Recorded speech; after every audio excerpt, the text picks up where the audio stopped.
So last year, I was based in Athens, Greece for a couple of months.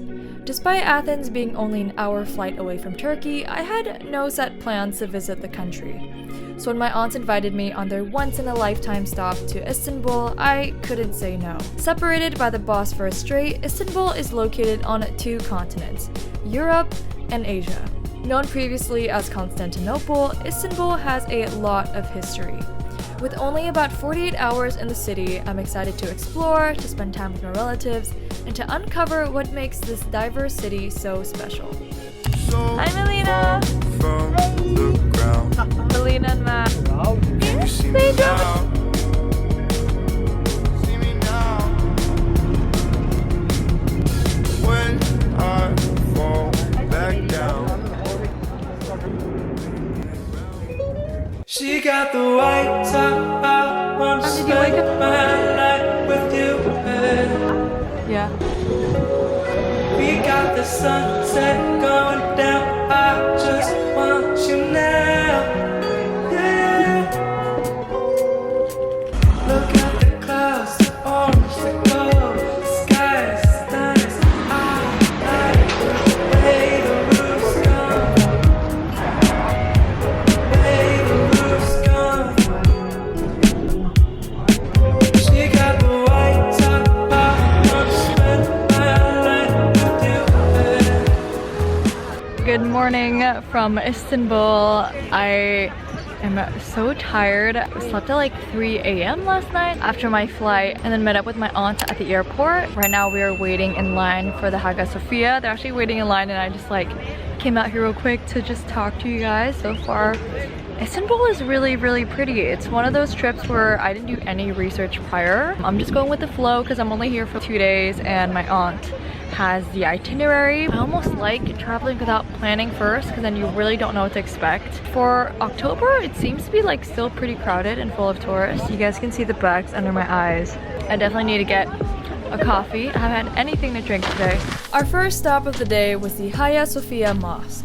Just a 5-minute walk away from the Blue Mosque, which was inspired by the Hagia Sophia, this UNESCO World Heritage Site was originally built as a Greek Orthodox church before the Ottoman Empire took over Constantinople, now modern-day Istanbul, in 1453. In 1973, it was then converted into a museum and was only converted back into a mosque in 2020, leading to some very divided opinions.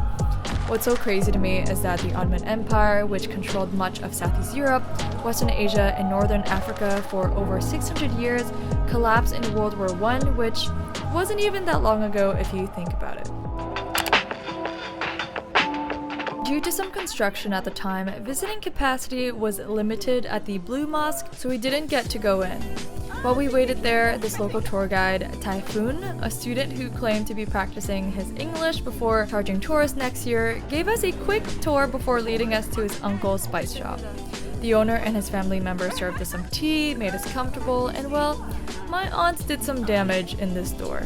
Here I got some saffron for my mom as well as some tea.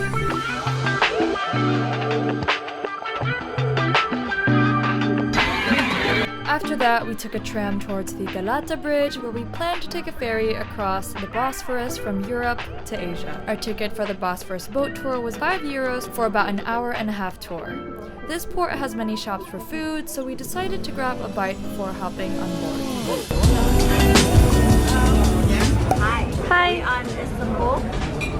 4 of us here. First time we are here, and we're going to have brunch. Lunch and dinner. Early dinner. Okay, before we head to one of those boats to go the tour of Istanbul for an hour and a half. Hello!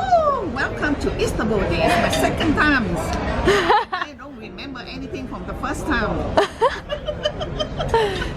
I found a new boyfriend, Typhoon. and his name is Typhoon. And he just ditched her.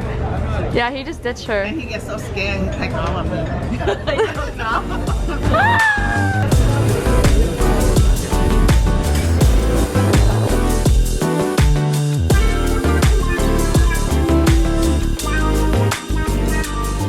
Had dinner, we missed our first ferry because we were late since we were eating, but look at beautiful that is. We're about to cross to go to the Asian side because part of the population in Istanbul actually live on the Asian side. So I think this will be my first time going to Asia. I'm so excited.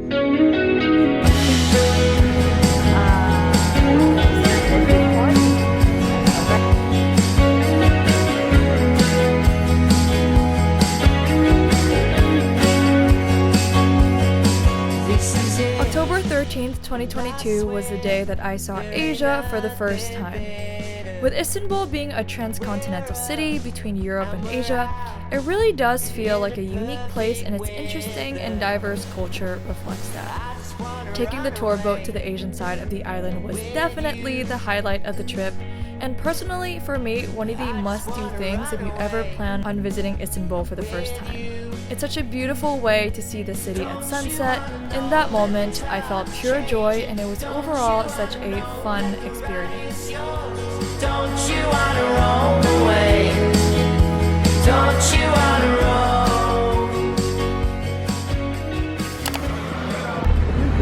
Today was such an amazing day. I'm so happy that I can finally talk to you guys for a little bit. I just found out today that Istanbul is like the largest city in Europe, I believe, in terms of population, and oh my gosh, I can't believe I went to Asia for the first time today. I don't know if it counts because I didn't get off the boat. So many things happened. We saw dolphins from far away, diving and leaping and turning and jumping out of the water for like an hour, and just a combination of everything, all the birds, the lighting, and the beautiful bridges. It was just such a magical ferry ride. So surreal to be in between two continents and to be able to see two continents. So nice. The day started off pretty tiring. Like I had bags under my eyes, but after having a Turkish coffee and a Turkish tea at like 5 or 6 p.m. I'm kind of wide awake now to get some work done. So I'm probably gonna do that for the rest of the night. Life has just been full of amazing surprises lately. So this is a saffron that I got. This was around $30 or something for a little thing of saffron. If you guys know anything about saffron, it's really expensive, and the reason why I got it was because when I went to Hungary and I went to like a flea market and got like really cheap saffron there and brought it back home for my mom and my grandma, they were like, why didn't you buy more saffron? Why did you get us like useless magnets and stuff? So I was like, okay, I'm gonna get some saffron. And then I also got a bag of tea. I think this was like 15 or more euros for a bag of tea, but the tea that we had in the store was really nice. And this is their energy tea with like dried up fruits and herbs. Gonna be my setup for the rest of the night. Tomorrow is my last day, and then I leave in the evening. I believe my flight is like 9 p.m. so I'm just gonna finish off some work and wake up really early, like 7 a.m. or something, to have a full day of exploring. But yeah, just feeling very grateful right now to be here with some of my family members in a foreign country. It's just, it's amazing.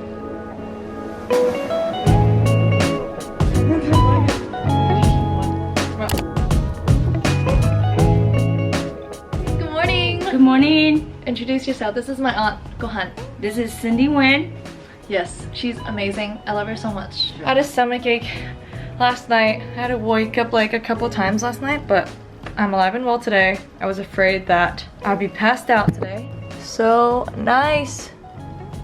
We're just getting ready now. She made me some tea, and then we're gonna go head out to go get some brunch, go to a cathedral. Oh, go up to the tower if we have time. And then I have to come back Flea market. by like 4 or 5. Catch a flight.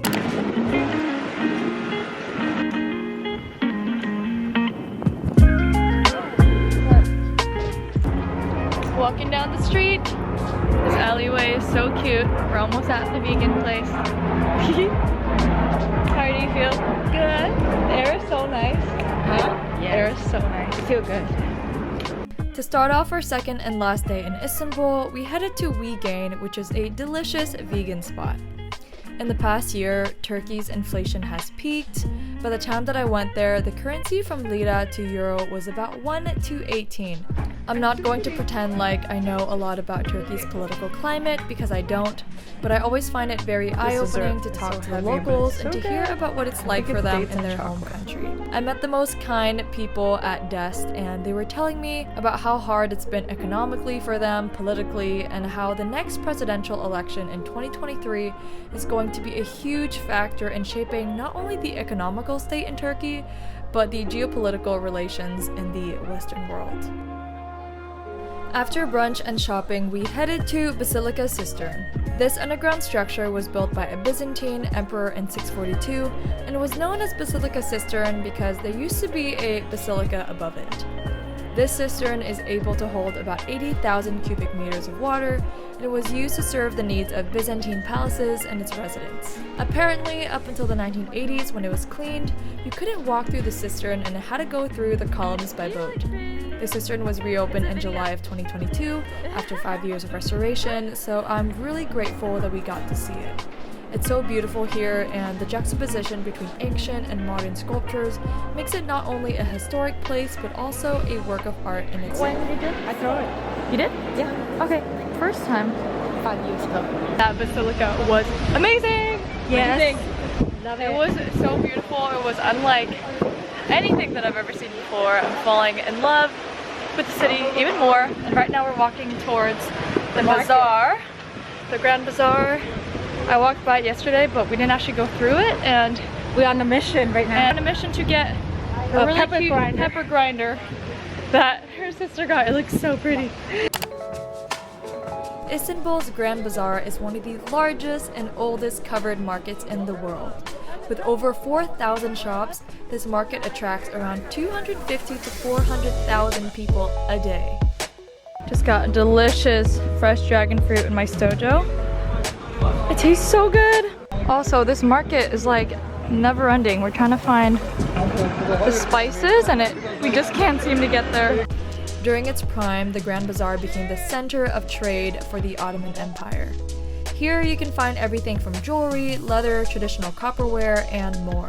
You can walk towards the Spice Bazaar for more food-related items, as well as some jewelry and other similar products.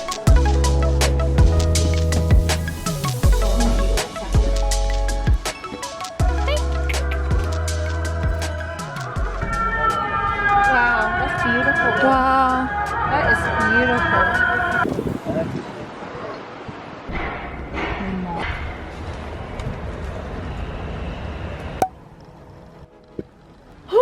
It was so tiring to walk from that last viewpoint that we went to. Even though the vintage jewelry store that I wanted to check out was closed, we did get a nice view out of it, and that whole street is just so adorable. About to pack up all of my things now to go head to the airport. It's almost 5 p.m. and my flight is at 8:50, but I do want to arrive like 2 hours or so early because I don't want to have a rushing situation again, similar to the one that I had at the Athens International Airport on the way here. All I can say about this trip so far is that I just wish that I had more time. There are so many things to do. Istanbul is huge, and it does feel more like modern, unlike Athens, but with its grand mosque and everything, it's just like that mixture between like ancient and current that's just so fascinating to me. And I feel like I've only just scraped the surface of Istanbul, but I think we got to see a lot of the top like touristy things. We didn't get to go up to the Galata Tower, which is only like 10 minutes from here, and we did not get to go to one of the other mosques that I wanted to get to, but that's all right. Thank you guys so much for watching. I hope you guys enjoyed the vlog. I'll catch you guys in Athens. I'll be there in a couple of hours. Make sure to click the like and subscribe button if you guys haven't already. And I'll catch you guys in the next one. Bye!